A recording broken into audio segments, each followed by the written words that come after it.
Welcome back to the Nick and Artie Show, ladies and gentlemen.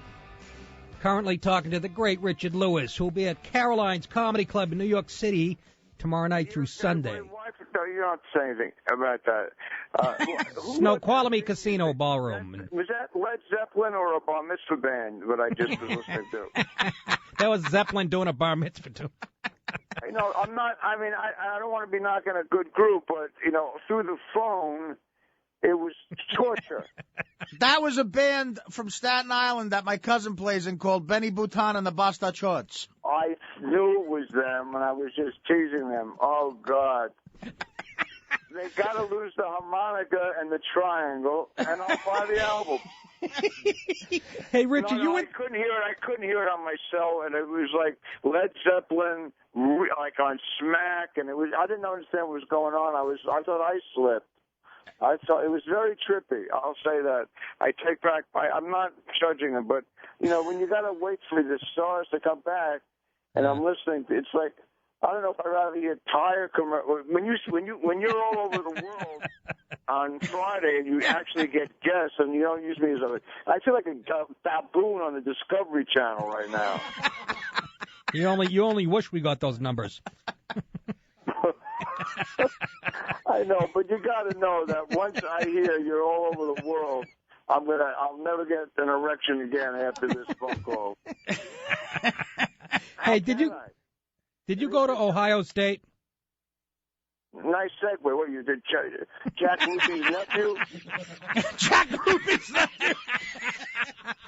Yeah, I graduated at Ohio State, and Jack Nicholas didn't.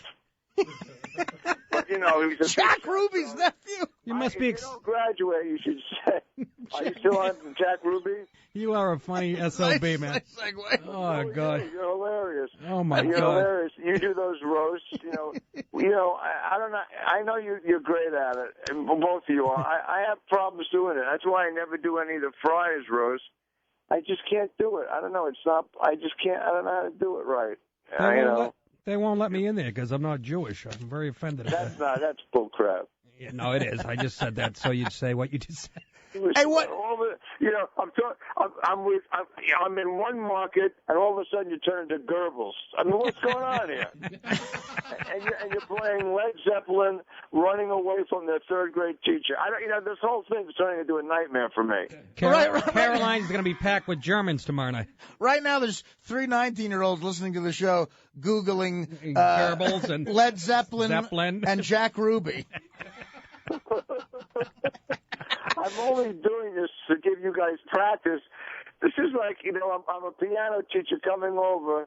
I'm a gay piano teacher coming over, and you're both sitting on the bench together. Like there's any other kind. You're practicing. And I'm in love with both of you. Mr. Sandusky, is this in high E? I would do this half asleep, insomnia for 3 days, and I open tomorrow night in New York. And there's no audience. How can I not do this if I didn't think you guys were brilliant? I heard you have some important people coming out to see you tomorrow night from the Weather Channel. That would be funny if there was an audience to hear you, moron. I love it. Here it comes. Say this. I'm much older than you guys. I've been doing this 41 years. This is singularly the stupidest thing I've ever did in my entire show business career. Yeah, but not for us. We absolutely we realize that. Why don't we just meet in the park and have a hot dog and make a whole movie? Why do I have to get on the phone at midnight when I haven't slept? And then your producer, who's making believe it's like, the Carson show going, 4 minutes, hold on, Mr. Lewis. Shut the hell up. Don't make this so important. This is not important. This is a mocking. You're mocking me. No, baloney. We're thrilled. Just using this as a warm-up for the Paul Reiser interview Monday. Who told him he was funny? Is it true Paul Reiser stole your act, Richard? He didn't steal my act. No one has my brain or your guy's brain, but he stole my style for about 20 years. Yeah. So I was always afraid he would hit it first. In fact, someone told me he was sitting at the bar, Catch a Rising Star, and I was on the Tonight Show. And the 20-year-old bartender or so said, so I said to Paul, hey, look, this guy's doing you. And that was the fear, You're right. And that's always the fear. But luckily, it didn't happen, and his brain isn't twisted like mine, thankfully.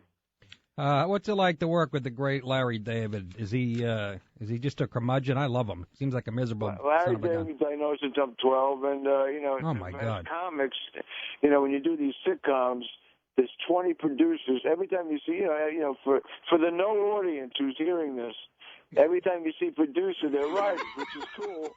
So you'll do a line. Hey, give me a pear. Cut.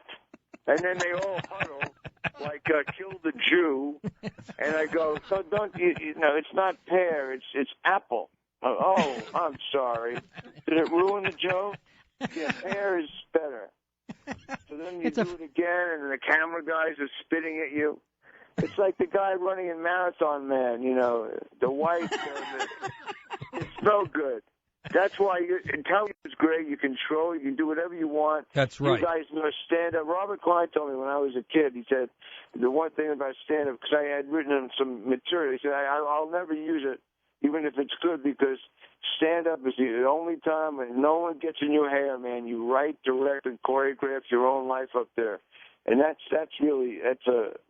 rare in this business. Yeah, that's true until a bachelorette party gets seated up front. Yeah, the worst gig I ever had was at Dangerfield, who hated the audience. He'd come out naked with his robe and his thing would be flapping in the wind. There'd be these kids in corsages and tuxedos. So he would call all of us. He'd go, hey, I don't do impressions. He goes, hey, come on down. Huh, Lou? So we make $75, huh? He'd already grossed $3,000 a person while, But it's all right. I loved him. So I go down there. He comes down with his robe, his things flapping in the wind. All the kids are making out. He can't wait to get out of the room. And here's the worst introduction I ever got. No name, no nothing. He says, hey, you'll like this kid. He's got hair, First of all, that's a perfect Rodney Dangerfield. Secondly, yeah, for a guy laying down in a hotel bed after 18 hours of press. Our ratings tonight. Right now, I'm about 3 minutes away from a gurney, so you should know this. By the way, Richard, you should know this. Our ratings tonight are doubling the numbers of the series finale for Anything But Love. That's bull crap. You're a vicious man. Hey, was Jamie Lee Curtis fun to work with or what? Hey, let me tell you something. For 4 years, and then we got chipped out of the fifth year. We were picked up, and we were like 5 or 6 shy of 100. And believe me, I would have been, right now, if you think I would have been calling you, I'd be living in a villa in Rome. And if your manager would have said, hey, do the guys a favor, I go, they can come here and mow my lawn. They can bite me. I'm in Rome. I own a castle. Why are you turning on us? We're trying to do you a favor and fill up Caroline's. I'm turning on you? I'm turning on you? You're like a snake. Artie, I love you. I don't know well. I know you're funny, but after this 20-minute charade, whatever it's called, man for sleep, I am going to hate your guts. As it should be. I'll love you. I don't care. I love you to death. You're using me. You're abusing me. You want me to get no sleep for my opening tomorrow. I'm talking to 3 people that have no tongues, that are living in a hospital in Norway. This whole thing is a joke on me. That bedspread you're laying on was used to kill about a dozen Indians back in 1850. Yeah, in about a minute. I'm laughing. You know why? Because I'm close to wanting to buy a handgun for the first time and shoot you in the head. In about a minute, Alan Funt's going to walk out of your closet.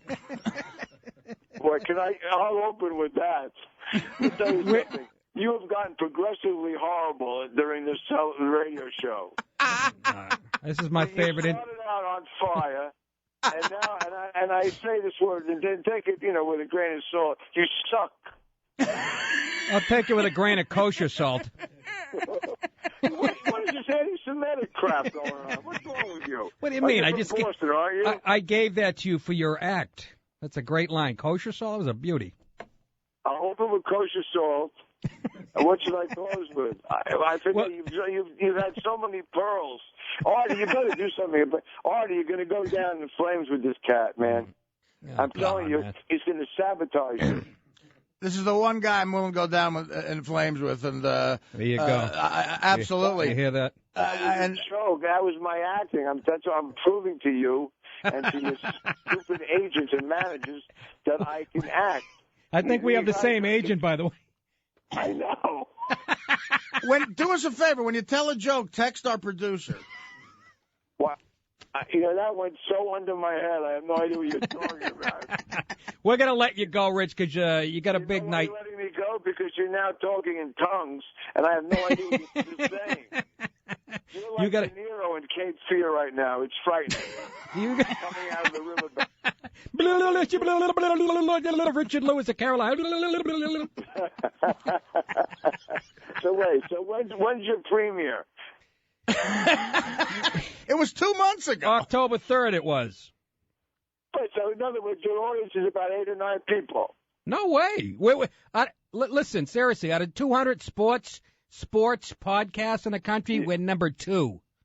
Are you really? Yes. Well, congratulations. Well, thank you so much.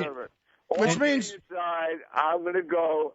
I love you guys. I don't love Nick yet. I'm going to despise him fast, but it'll change. All right. But you're unbelievably hilarious. Artie, you know how funny I think you are. I want to be a friend of the show, so keep me in mind. We will. God bless you, Rich. Richard, you're the best, brother. Get some sleep. Bye-bye. Big night. Rich Lewis, the great Richard Lewis of Carolines. We're going to take a break.